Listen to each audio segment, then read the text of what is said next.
ஒரு துணை கால்வாய் அமைத்து தருமாறு மாண்புமிகு அமைச்சர் அவர்களை கேட்டுக்கொண்டு வாய்ப்புக்கு நன்றி கூறி விடைபெறுகிறேன். நன்றி, வணக்கம். கேட்க ஒன்றிய குழு தலைவர் அவர்கள் வாழ்த்து வழங்குமாறு கேட்டுக்கொள்கிறேன்.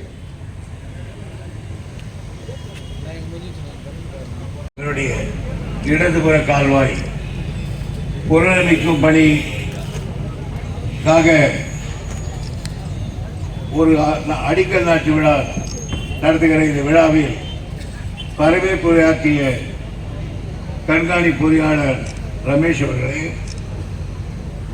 இந்த விழாவுக்கு தலைமை தாங்குகின்ற மாண்புமிகு மரியாதைக்குரிய கலெக்டர் அம்மா சுப்பலட்சுமி அவர்களே, இந்த விழாவில் கலந்து கொண்டு சிறப்பாக உரையாற்றி அமர்ந்திருக்கக்கூடிய நந்தகுமார் அவர்களே, திருமதி அமர் விஜயன் அவர்களே, ரவிச்சந்திரன் அவர்களே, சத்யா அவர்களே மற்றும் இந்த விழாவில் கலந்து கொண்டிருக்கக்கூடிய நண்பர்களே, குடிமீர் அனைவருக்கும் என்னுடைய பணிவான வணக்கம். மோர்தானாவினுடைய கதையை எல்லோரும் சொல்லிவிட்டார்கள். ஆகையினாலே அதை நான் திருப்பி சொல்ல தேவையில்லை. காமராஜர் அவர்கள் கட்ட வேண்டும் என்று நினைத்தார்கள். ஆனால் அவர் கட்டாமலே போய்விட்டார். அதற்கு காரணம் அந்த காலத்தில் அவ்வளவுதான் நிலைமை. அதற்கு பிறகு ஏகா துரைசாமி அவர்கள் குடியாத்த எம்எல்ஏவாக இருக்கும் பொழுது ஒரு சட்டசபையில் எப்பொழுது பேசினாலும் மோர்தானா மோர்தானா என்றுதான் பேசுவார். கலைஞர் அவர்களே ஏகா துரைசாமி கூப்பிடுகிற பொழுது வாங்க மோர்தானா என்பார்.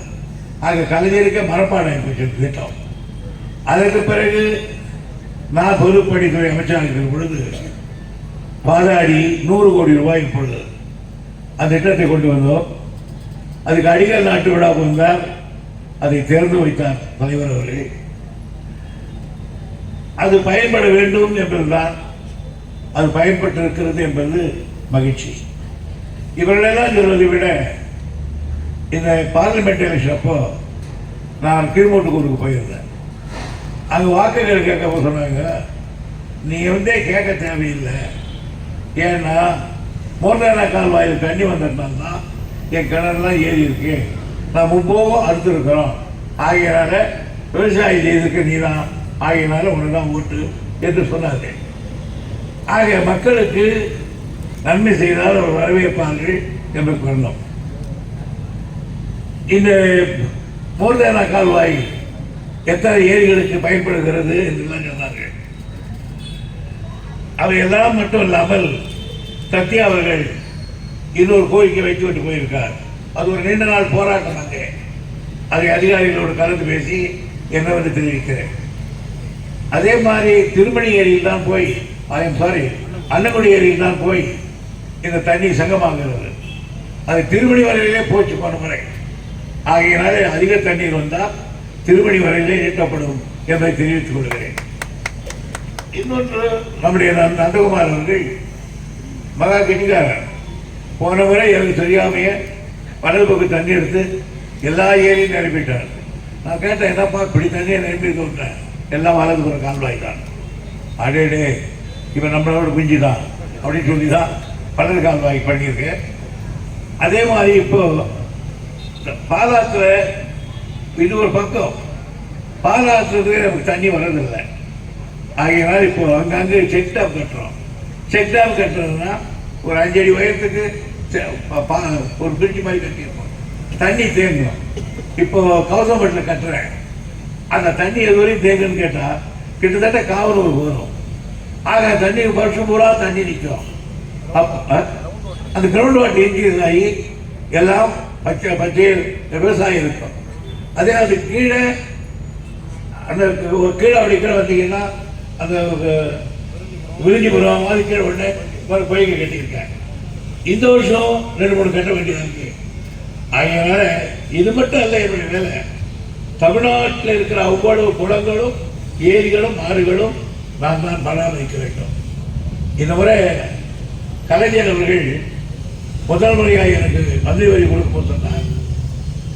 அண்ணா அவருக்கு நெறிவளத்துறை பொருட்பணி தான் கொடுத்தார். அப்போ தலைவர் சொன்னார், வேற எனக்கு அண்ணா கொடுத்தார், நான் உனக்கு சென்டிமெண்ட்லாம் கொடுக்குறேன்னார். நான் தான் அதை பார்த்தேன். சுமார் 20 ஆண்டு காலம் இந்த இலாக்காவை பார்த்திருக்கேன். இப்போ எல்லாருக்கும் மந்திரி பதவியில் இலாக்கா இருக்கிற பொழுது ஸ்டாலின் கேட்டார், நீ அண்ணே நீ பெரியவர், உனக்கு என்ன இலாக்கா வேணுமோ அதை எடுத்துங்கோ, மற்றவங்களுக்கு நான் பிரித்து கொடுக்குறேன். நான் சொன்னேன், எனக்கு நீர்வளத்துறை கொடுத்துருன்னு கேட்டேன். என்ன போய் பெருசாக எடுக்கலாமேன்னார். எனக்கு பெரியது சின்னது இல்லை, இது ஒன்று தான் விவசாயிக்கு பணி செய்யக்கூடியது. மற்றதெல்லாம் ஒரு கிராமத்தில் ஒரு கிராமத்துக்கு தண்ணி கொடுத்தா அது பெரிய சமாச்சாரம். வேற பெரிய பெரிய வச்சுருக்காங்க, அந்த இலாக்காவை வேற யாருக்குன்னா கொடுங்கன்ட்டு இதை நான் கேட்டு வாங்கினேன். அதனுடைய விளைவு இன்னைக்கு நான் இந்த 2 டேம் சொல்றேன். இங்க ஒன்று ராஜாத்தூர் சொல்றார், இன்னொன்று ஆண்டிப்பூர் ஓட 3 ஓட கட்டலாம். பத்திரப்பள்ளி இன்னொன்று பேரணாப்பட்டில் அதை அதுக்கு ஒதுக்குற படம் அது ஒரு கேஸ்ல மாட்டிக்கிட்டு என்னுடைய தத்தளிச்சு இருக்காரு. விரைவில் அதையும் கட்டுவோம். என்னை பொறுத்த வரையில் இந்த 20-25 ஆண்டு காலத்தில் நான் இந்த பொறுப்பை வைத்திருந்து கிட்டத்தட்ட 40 அணைகளை கட்டியிருக்கோம். 40 அணை கட்டியிருக்கோம். கன்னியாகுமரியில இருந்து கும்மிடிப்பூண்டி வரையில், ராஜாத்தூர் மூர்தானா வரையில் 40 அணைக்கட்டுகள் என்னால் கட்டப்பட்டிருக்கிறது. ஆகையினால் நான் எந்த ஊருக்கு போனாலும் எந்த இடத்துக்கு போனாலும் என்னுடைய பெயரை சொல்வார்கள். ஆகவே இது விவசாயி காரணம்.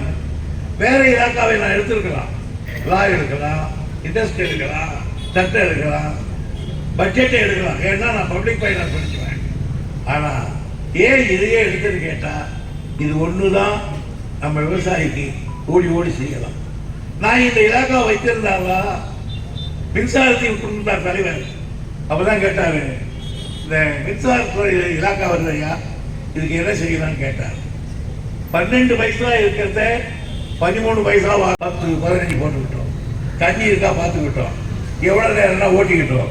1 பைசாவும் விவசாயி கட்ட தேவையில்லை என்று உத்தரவு போட்டு வாங்கினார். நான் தான் அந்த உத்தரவை போட்டு இந்த கையால் தான் இனிமேல் தமிழ்நாட்டில் எந்த விவசாயியும் கரண்ட் பில் கட்ட தேவையில்லை என்று கையெழுத்து போட்ட கரம் இந்த கைதான். அதான் இன்னைக்கு எல்லாரும் வச்சுக்கிட்டு இன்னைக்கு வந்து கரண்ட் பில் கட்டுறதா ஒரு விவசாயமும் பண்ண முடியாது. ஆகையினால என்னை பொறுத்த வரையில் நான் இந்த கேள்விக்குப்பத்தில் புரியவரா அரைக்கால் சட்டை போட்டு காலில் செருப்பு இல்லாமல் இதே ஊரில் படித்தவர் நான். இன்னும் சொல்ல போனால் நான் மேல்மாயில் மாமா வீட்டில் 5ஆம் கிளாஸ் படிக்கிற வரையில் ஒரு பக்தி நான் நிறைய சிறுநீர். ஆனால் என்னை திமுக வாக்கியதே இந்த கேள்விக்குப்பம் தான். இடைவேளையில் காளியப்பன் டீ கடையாண்ட வந்தால் அவர் தான் 20 பத்திரிகை கொடுப்பார். அதை படித்து தான் நான் கொஞ்சம் கூட வரோம்.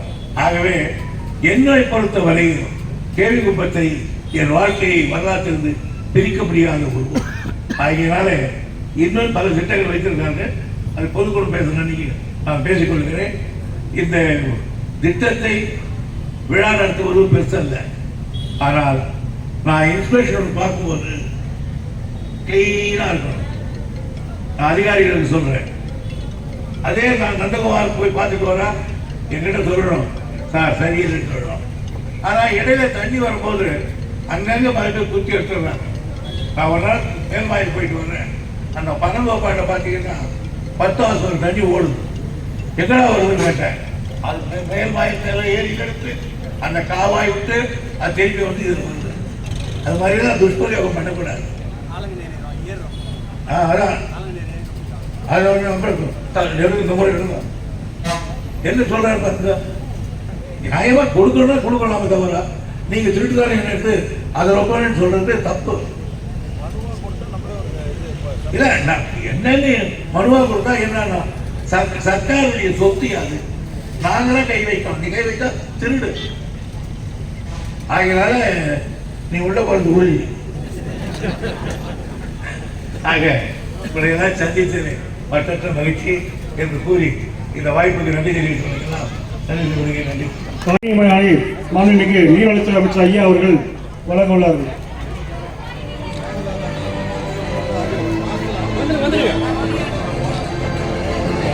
பணியாணை வழங்குகிறேன்.